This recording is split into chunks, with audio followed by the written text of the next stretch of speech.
AOB ఇంకా tension వాతావరణం నుంచి బయటపడలేదు. ఈ క్షణంలోనైనా మావోయిస్టులు మెరుపు దొడలకు దిగుతారన్న భయం కనిపిస్తోంది. బంద్ కొనసాగుతుండటంతో నేతలను మైదాన ప్రాంతాల్లోకి వెళ్లిపోవాలని హెచ్చరికలు జారీ అయ్యాయి. మరోవైపు రామ్ గుహ ఎన్కౌంటర్ తర్వాత 13 మంది గిరిజనుల అదృశ్యం కలకలం రేపుతోంది. ఏఓబీలో టెన్షన్ అందరిలోనూ ఒక్కటే భయం.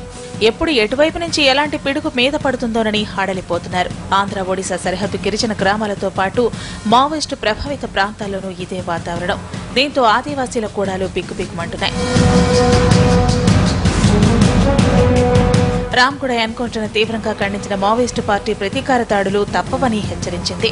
ఈ నెల 3న 5 రాష్ట్రాల బంద్కు పిలుపునిచ్చింది.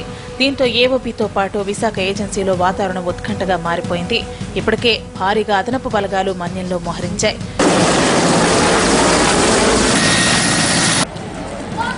మరోవైపు మావోల హిట్ లిస్ట్ లో ఉన్న నాయకులతో పాటు ప్రజాప్రతినిధులు మైదాన ప్రాంతాలకు వెళ్లిపోవాలని ఆదేశాలు జారీ అయ్యాయి. అనుమతి లేకుండా ఎవరూ పర్యటించొద్దని సూచిస్తున్నారు పోలీసులు. 3వ తారీఖున ప్రకటించిన బంద్ నిమిత్తం ఎవరెవరైతే మావోయిస్టులు టార్గెట్ చేస్తున్నారో వాళ్ళు కొంచెం అప్రమత్తంగా ఉండాలని మా పోలీసు వారి హెచ్చరిక. మీకు ఎటువంటి ప్రాబ్లం రాకుండా చూసుకునే బాధ్యత మాది. కాకపోతే మీరు మమ్మల్ని సంప్రదించవలసిందిగా మా విజ్ఞప్తి. మీరు ఎక్కడికి వెళ్ళాలన్నా, లోపలికి వెళ్ళాలన్నా, కొంచెం ఇంటీరియర్ ఏరియాస్కి వెళ్ళాలన్నా సరే మాకు చెప్పి మా సహకారంతోనే వెళ్ళాలని మా విజ్ఞప్తి. అటు ఈ భయంతోనే గిరిజన గ్రామాల దీపావళికి దూరం అయ్యాయి. ఆదివాసీలు గ్రామాలను విడిచి బంధువుల ఇళ్లకు వెళ్లిపోతున్నారు.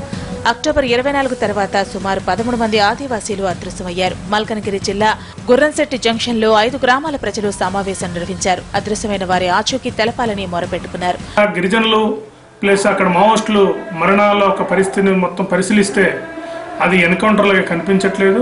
ఒక పథకం ప్రకారంగానే అక్కడ పోలీసులు మావోయిస్టుల మీద కాల్పులు జరిపి చంపిన పరిస్థితి ఉందని చెప్పి అక్కడ నిర్ధారణ అవుతుంది. సుప్రీంకోర్టు ఒక నియమ నిబంధనలకు విరుద్ధంగా కూడా ఆ ఎన్కౌంటర్ జరిగినట్టు స్పష్టంగా తెలుస్తుంది. ప్రతి ఒక్క ఎన్కౌంటర్ హత్యగా నమోదు చేసి కేసు నమోదు చేయాలని చెప్పి సుప్రీంకోర్టు ఆదేశించిన ఈ రోజు వరకు దానికి సంబంధించి కూడా ప్రభుత్వం ఎక్కడ స్పందించట్లేదు. మరోవైపు బలిమెలతో పాటు అడవుల్లో ఎక్కడ ఏ మృతదేహం దొరికినా కలకలం రేగుతోంది. తాజాగా ఆర్కే డెడ్ బాడీ అంటూ మన్యంలో విస్తృత ప్రచారం అలచటి రేపింది. అయితే అది వేరే వ్యక్తిదని నిర్ధారణ కావడంతో ఊపిరి పీల్చుకుంది.